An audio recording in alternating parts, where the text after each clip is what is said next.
Bonjour à tous, Thierry, Compromis Express TV, j'espère que vous allez bien. Je suis très content de vous retrouver, c'est la rentrée, bienvenue sur la chaîne YouTube ou sur la page Facebook. Pense à t'abonner tout de suite. Et puis voilà, là je fais une petite vidéo sur les négociations. Vous me faites rire franchement. Alors je discutais avec une négociatrice qui a fait une offre, elle m'expliquait en fait son offre. Donc il faut bien se baser sur la méthode RSV à la partie négociation offre d'achat. Et puis respectez bien le créneau horaire de 20 heures. Faites vos propositions d'achat à 20 heures. Parce que vous savez comme moi que quand c'est un couple, madame elle est à la maison, monsieur ne peut pas se débiner en disant bah non, parce que si vous l'appelez à 14 heures, il va dire non, non, moi ça m'intéresse pas, l'offre elle est trop basse. Et surtout, voilà, vous appelez à 20h, 20h30, comme ça, vous lui, avant le film, voilà, la capacité à réfléchir va être beaucoup plus rapide. Évidemment, parce qu'il y a le début du film qui va commencer et monsieur ne veut pas louper son film. Et madame, elle est à côté, elle va dire t'as eu l'agence? Ah oui, d'accord, c'était pour l'offre pour la maison et tout ça. D'accord, ok, c'est super. Donc faites très attention à ça, de respecter par rapport à la méthode RSV, la partie offre d'achat, négociation, de bien appliquer l'astuce que je vous donne plutôt que d'aller dans. Comment vous dire? Bon, d'aller dans le dénigrement du bien pour faire accepter une baisse de prix. Mettez-vous à la place du vendeur. Vous l'appelez, oui, bonjour monsieur Martin, je vous appelle, le client qui a visité avant-hier est intéressé par la maison. Alors, au lieu de 400 000 euros, il fait une proposition à 350 000 euros parce qu'il faut refaire la rampe d'escalier, la terrasse, changer les peintures, ceci, cela. Il faut refaire le double vitrage. Ça, c'est moche, ça leur plaît pas. La cuisine, elle est moche, ça leur plaît pas non plus, il faut la changer. Ils veulent faire autre chose et tout. Donc, vous commencez par mettre en avant les points négatifs. Les gens, ils ont peut-être habité dedans pendant 20 ans, 25 ans, 30 ans. Ils ont de l'affectif, c'est leur maison, ils y ont mis toute leur énergie. Et puis, vous allez attaquer avec un angle d'attaque sur l'offre d'achat en cassant le bien. Alors on peut mettre en avant bien évidemment différentes choses qui ne sont plus au goût aujourd'hui, qu'il faudra prévoir de refaire pour valoriser le bien et pour justifier évidemment la baisse de prix, mais faites-le avec... il faut y aller avec des pincettes.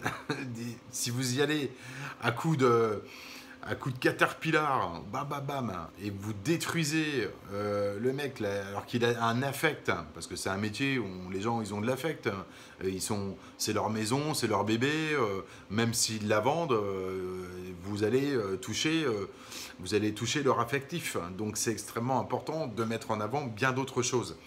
Et ça, vous l'avez dans la méthode RSV 200, bien sûr. Vous avez tout le chapitre négociation, offre d'achat. Et prenez l'autre angle plutôt de... Je ne peux pas en parler là, mais voilà, plutôt que de dénigrer le bien à fond les manivelles. Voilà, c'est pas grave, ça s'apprend, c'est un métier qui s'apprend, c'est pas grave. Mais en tous les cas, je suis là pour vous conseiller. Et puis, je l'ai dit à la personne, on en parle souvent quand vous me racontez, oui, j'ai fait une offre, mais alors comment tu as avancé ton offre? Ah, bah j'ai dit qu'il y avait la toiture à changer, le ceci, le cela et tout. Vous avez démonté le truc pour gagner 30 000, 40 000 ou 50 000 euros. Comment les gens, forcément, ils sont hermétiques à accepter l'offre parce que vous lui cassez le moral et vous lui brisez son truc. Donc voilà, il y a d'autres choses. Et puis pensez bien au seuil. Pensez au seuil d'acceptation, enfin au seuil. Vous voyez ce que je veux dire, à la création de marge. Pensez bien à ça dans l'offre d'achat pour éviter de faire le yo-yo toute la semaine entre le vendeur et l'acquéreur. Vous allez vous y perdre. Ok? Petite astuce quand même, je vais le dire. Bon, je fais un petit rappel. Normalement, tout le monde le sait. Enfin, j'ose espérer que c'est la base, tout le monde le sait. Quand on parle avec un acheteur, on parle avec le prix frais d'agence inclus. Et quand on parle avec un vendeur, on parle en prix net vendeur. Parce que si vous parlez avec les prix frais d'agence inclus à votre vendeur, vous allez vous emmêler les pinceaux dans les négos, entre le montant des honoraires, le prix net vendeur, vous allez lui parler de ceci et de cela. Bon, faites attention par rapport à ça. Parlez bien en prix net vendeur pour murer quelque part vos honoraires et éviter de donner l'opportunité au vendeur de vous négocier votre com au moment de votre offre d'achat. Donc c'est extrêmement important aussi ça. Mais bon, on en parle assez régulièrement dans le coaching. Eh ben, tant mieux, c'est comme ça qu'on progresse et c'est comme ça qu'on apprend le métier. Aussi, pensez à prendre une feuille, Avant de faire votre proposition d'achat, vous notez bien les éléments du dossier, entre les éléments de votre mandat à l'instant T, entre le prix net vendeur, le montant des honoraires, le prix FAI. Vous notez bien également la proposition de l'acheteur, le prix FAI et ce qui en découle, le montant des honoraires et le prix net vendeur obtenu en cas d'acceptation, etc., etc. Pensez bien à bien noter ça sur une feuille pour ne pas vous emmêler les pinceaux.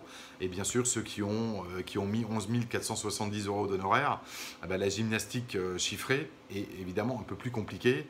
Voilà, après, c'est une question d'habitude, mais enfin, quand on démarre, il faut faire attention à ça. Donc, il est préférable de mettre des honoraires à compte-rond, c'est-à-dire 11 000, 12 000. Voilà, après, c'est en fonction de votre barème, évidemment, je le conçois.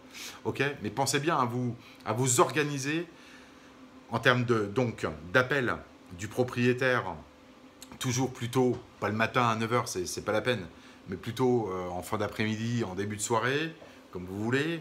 Bon, moi, dans la méthode RSV, il expliquait pourquoi et comment il faut appeler à 20h30, 20h45, d'accord, ce qui est une astuce redoutable, et comment vous allez, quel angle d'attaque vous allez vous allez utiliser pour pouvoir faire accepter l'offre d'achat. Il n'y en a pas 50, hein. Mais en tous les cas, évitez de dénigrer le bien au maximum, mis à part les choses qui sont factuelles, entendues avec le propriétaire. C'est-à-dire que le propriétaire, il sait que demain, il y a la charpente à refaire. Là, évidemment, vous pouvez lui remettre en avant. Oui, vous saviez, alors quand on a rentré le mandat, on avait discuté, on avait convenu qu'il y a la charpente à refaire. Et voilà, donc ça, il l'a intégré lui-même dans son esprit. Il sait qu'il y aura une baisse de prix où il sera plus enclin à l'écouter et à l'entendre. Voilà, tout simplement. OK? Bon, voilà, c'était pour faire un petit chapitre sur la négo, parce qu'on en a parlé dernièrement, puisqu'il y a eu pas mal d'offres, effectivement, qui ont été faites, mais des offres qui ont aussi échoué parce que vous vous y êtes mal pris.